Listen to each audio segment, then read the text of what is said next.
All right, in this video, we're going to go over solving quadratic equations. A couple things to remember. What is a quadratic equation? Generally, it's going to have, it's going to have a degree of 2. So the highest exponent you're going to see for a variable would be 2. Here's what the standard form looks like. So whenever I reference A is always the coefficient of x squared, B is always the coefficient of x, and then C is whatever the constant term is. Generally, you're going to want to make it equal to 0 if it isn't already. Next question: How many real solutions, real number solutions, are there? That depends. Algebraically, you're going to use what we call the discriminant formula. Right? The A, B, and C are all referencing that standard form again. So once you get there, and you compute what the discriminant is, we don't really care about exactly what number it is. What we care about is whether or not that discriminant is positive, 0, or negative. Right? So if it's a positive discriminant, we've got two real number solutions. If it's a 0 discriminant, then meaning the result is 0, then we have one real number solution. And if it's a negative discriminant, we have no real number solutions. Okay, so visually, what does that imply? So the first one, which I'll do in green here, two real number solutions means that we're going to have some sort of parabola cross the x-axis twice. Now that could be concave up or concave down, right? But either way, it's going to cross that x-axis twice. Right? A 0 discriminant would cross it exactly once. So that basically means the vertex is the solution. And a negative one would be somewhere where we see, right, that parabola not cross the x-axis at all. Now, what are real number solutions to a quadratic equation? Remember, they make the equation true. Graphically, it means that it's the x-intercept, where the parabola crosses the x-axis. Now, how do we solve quadratic equations? All right, there's going to be two types. We've got simple and we have advanced. So in the simple ones, they're going to be given to you as binomials. You won't see an x squared anywhere. So all you have to do is set each binomial equal to 0 and solve. So first example here, right? If this is the quadratic that we have to solve, we're just going to set this binomial, x minus 3 equal to 0, and x plus 1 equal to 0, and then solve it. So x equals 3, and x equals negative 1. So our two solutions are x equals 3 and x equals negative 1. Same thing applies for the next one. Right, we have two binomials. We have this x, and we have this x plus 7. So x equals 0, x plus 7 equals 0, x equals negative 7. So there's our two solutions. Go ahead and try to give this one a try on your own. So there are our solutions. The next thing is what do we do when we have advanced quadratic equations? Right? There are three methods. Right? You should get familiar with one of these three. Sometimes some work better than others. Their advantages and disadvantages are all listed here. And then there's links that you can follow for individual videos to help you understand how to use each method. What you choose is up to you as to what works best. I will give you examples of all three here. So let's take a look. So let's go to the next example. The first one we're going to do is we're going to solve by factoring. So when you factor, we need to take a look at what that C term is and that A term. Multiply them together. So here, remember there's a hidden 1 here. So 1 times 55 is 55. And we're going to put that in what's called our factoring x here. And then what they have to add up to be is negative 16. All right, so a couple hints here that makes the process a little easier. One, I know the product has to be positive and the sum has to be negative. So that means both the numbers that we're going to be working with have to be negative then. So starting off with my list, I'm going to start with negative 1. And that means negative 55. If I add those together, I get negative 66. So that's out. So next one. 2 doesn't go into it. 3 does not. 5. So negative 5 and negative 11. Oh, looks like that works. So that's going to be our pair.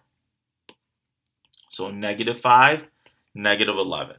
So what that means then is now I can set up the binomial.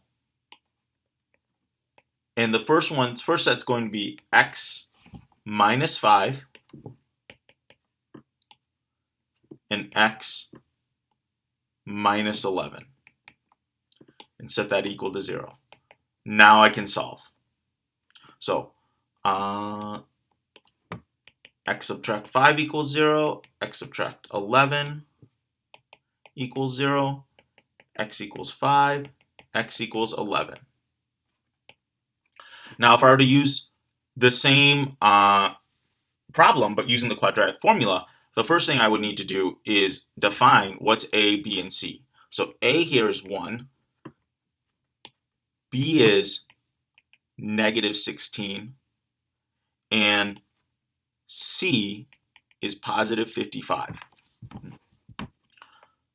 I would then have to write out that formula. X equals. So I've got the formula written out. Now I got to substitute each value in.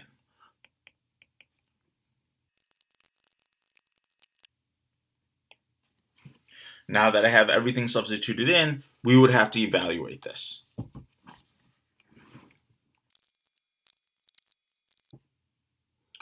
Once you evaluate that square root, now we can split it up into two separate equations.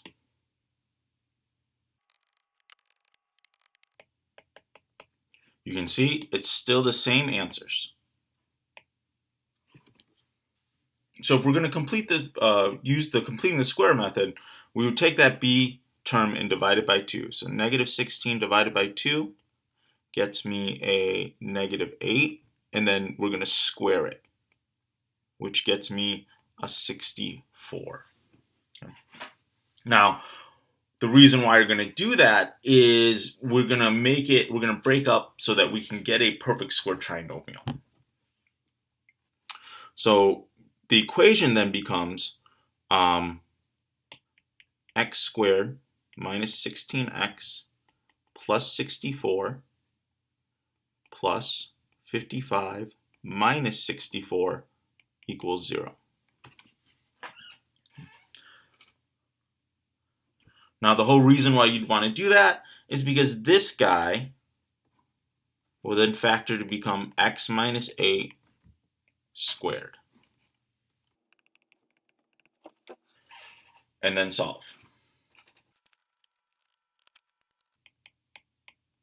So once we've taken the square root of both sides, now it's going to be two separate equations. X minus 8 equals positive 3, and x minus 8 equals negative 3. So x equals 11, or x equals 5. So again, same answers, different methods.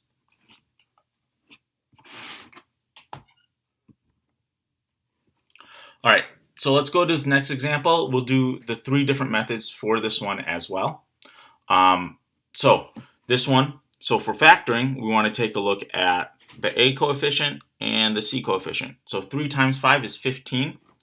So we know that the product must be 15, and the sum must be positive 8. So because they're both positive, I only have to look at the positive values. So 1 and 15 added together gets me 16. See, 3 and 5. Oh, those add to be 8. So then I know 3 and 5. Now, because the leading coefficient is a 3, I then divide each of these by 3. So that means I have a x plus 1. And because 3 doesn't go into 5, I know if this 3 is the coefficient, and then I've got a plus 5 here. So I solve each one. X plus 1 equals 0. That gets me x equals negative 1. And I have a 3x plus 5 equals 0. And that gets me a 3x equals negative 5. X equals negative 5 thirds.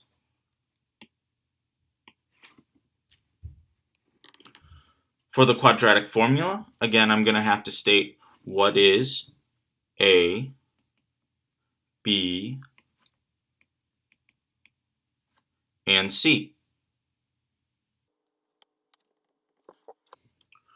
And then I have to write out the entire formula.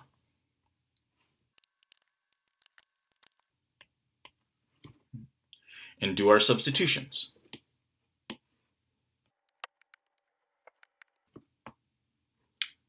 Working it out.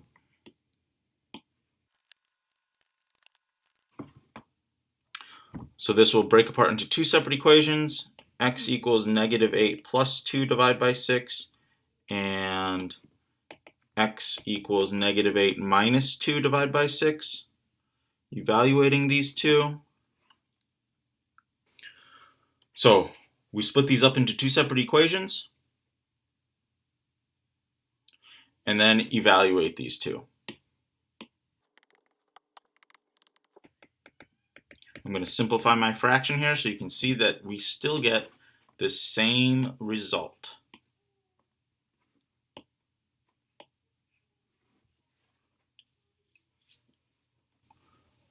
So when we complete the square on this one, we have to be a little bit more mindful because the leading coefficient is a 3 and not a 1. If that's the case, what we actually have to do is divide out that particular leading coefficient. So we're going to end up with x squared plus 8 thirds x plus 5 thirds equals 0. We're still going to take that b term and we're going to square it, or I'm sorry, we're going to divide it by 2, which is the same thing as multiplying by half. So 8 thirds divided by 2 gets me 8/6. Right? I'm going to simplify that to 4 thirds, and then we have to square that. Now that we have that result, right, we're going to add that and subtract that to both sides, or to that equation. So x squared plus 8 thirds x plus 16 ninths plus 5 thirds minus 16 ninths equals 0. So this right here is going to simplify to become x plus 4 thirds. Let's make that 3 a little better. Squared. And then I've got to add these two fractions together. So if I add those two together, I'm going to end up with a, using my fractions, that's really a, so minus 1/9 equals 0.